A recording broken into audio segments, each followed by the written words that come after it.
নাহিদের ফেসবুক পোস্টের প্রতিক্রিয়ায় যে চ্যালেঞ্জ দিলেন সাদিক কায়েম। কয়েকটি দল নির্বাচনকে বানচাল করতে ঘোলা পানিতে মাছ শিকারের চেষ্টা করছে। সেনাবাহিনী বলেছে বিশেষ কোনো দলের প্রতি আলাদা নজর নেই। মির্জা ফখরুল মন্তব্য করেছেন, আরও একটি ১/১১ ঘটা অস্বাভাবিক নয়। এতক্ষণ শুনছিলেন সংবাদ শিরোনাম, এবারে বিস্তারিত। জাতীয় নাগরিক পার্টির আহ্বায়ক নাহিদ ইসলামের জুলাই বিপ্লবকে কেন্দ্র করে ফেসবুকের পোস্টের পরিপ্রেক্ষিতে পাল্টা প্রতিক্রিয়া জানিয়েছেন ছাত্র শিবিরের কেন্দ্রীয় কমিটির প্রকাশনা সম্পাদক মোহাম্মদ আবু সাদিক।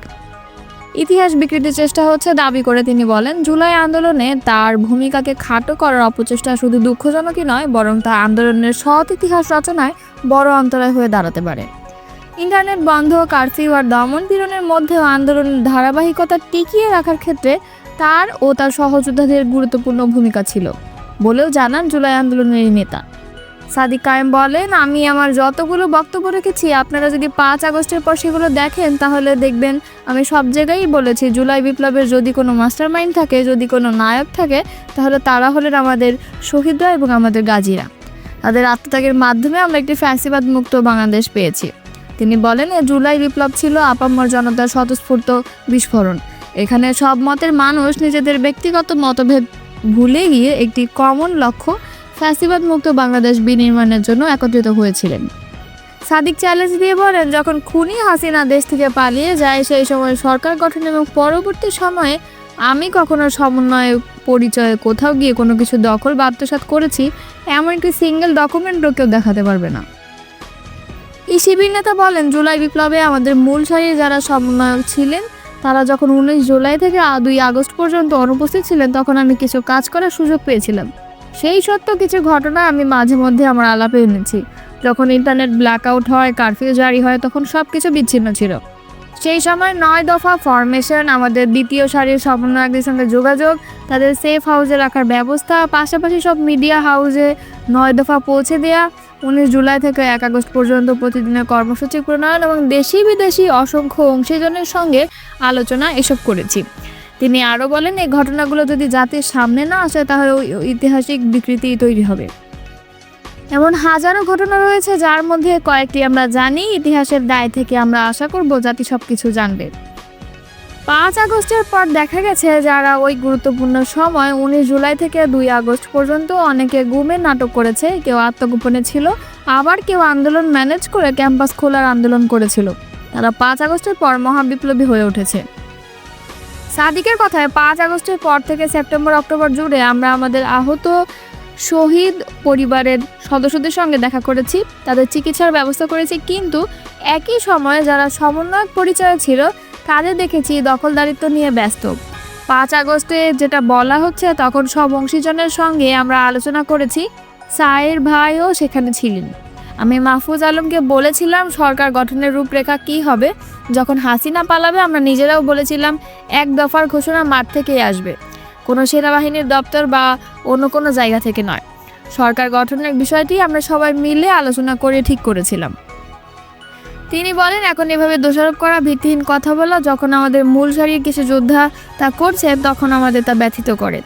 আমরা আশা করব তারা যেহেতু এখন দায়িত্বশীল অবস্থানে আছেন তারা দায়িত্বশীল আচরণ করবেন।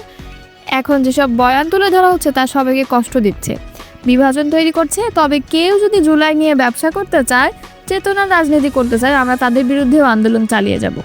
এর আগে বৃহস্পতিবার সকালে এক ফেসবুক স্ট্যাটাসে নাহিদ ইসলাম দাবি করেন সাদিক কায়েম বৈষম্য বিরোধী ছাত্র আন্দোলনের সমন্বয়ক ছিলেন না, কিন্তু ৫ আগস্টের পর তিনি সমন্বয়ক পরিচয় ব্যবহার করেছেন। বিএনপির যুগ্ম মহাসচিব ও নরসিংদী জেলা বিএনপির সভাপতি খায়রুল কবির খোকন বলেছেন, বিএনপিকে ঠেকাতে একটি পক্ষ আদা জল খেয়ে মাঠে নেমেছে। তিনি প্রশ্ন রেখে বলেন, জনগণ যদি বিএনপিকে ভোট দেয় তাহলে আপনাদের সমস্যা কোথায়? বলেন, যারা রাজনীতিতে এতিম ও দেউলিয়া নির্বাচন করলে যাদের জামানত বাজেয়াপ্ত হবে সেই দলগুলো ঘোলা পানিতে মাছ শিকারের চেষ্টা করছে। নির্বাচনকে প্রশ্নবিদ্ধ করতে তারা নানামুখী ষড়যন্ত্রে লিপ্ত। এর মাধ্যমে পতিত ফ্যাসিবাদীদের রাজনীতিতে পুনর্বাসনের সুযোগ সৃষ্টি করা হচ্ছে। বৃহস্পতিবার দুপুরে মার্চ ফর জাস্টিস উপলক্ষে জাতীয়তাবাদী আইনজীবী ফোরাম নরসিংদী ইউনিট আয়োজিত পদযাত্রা কর্মসূচিতে প্রধান অতিথির বক্তব্যে এসব কথা বলেন তিনি। খায়রুল কবির খোকন বলেন, ফ্যাসিবাদ বিরোধী যে ঐক্য গড়ে উঠেছিল, এখন সেখানে বিভাজন সৃষ্টি করা হচ্ছে। বিনা কারণে উস্কানিমূলক বক্তব্য দিয়ে বিএনপির বিরুদ্ধে বিষোদ্গার করা হচ্ছে, অথচ আমরা কারো প্রতিপক্ষ নেই। তিনি আরও বলেন, বিচার বিভাগ ও প্রশাসনে এখনও ফ্যাসিবাদের দোষর রয়েছে। যারা মানবতা বিরোধী অপরাধ করেছে তাদের সঙ্গে কোনো আপোষ নয়, তাদের অবশ্যই বিচারের আওতায় আনতে হবে।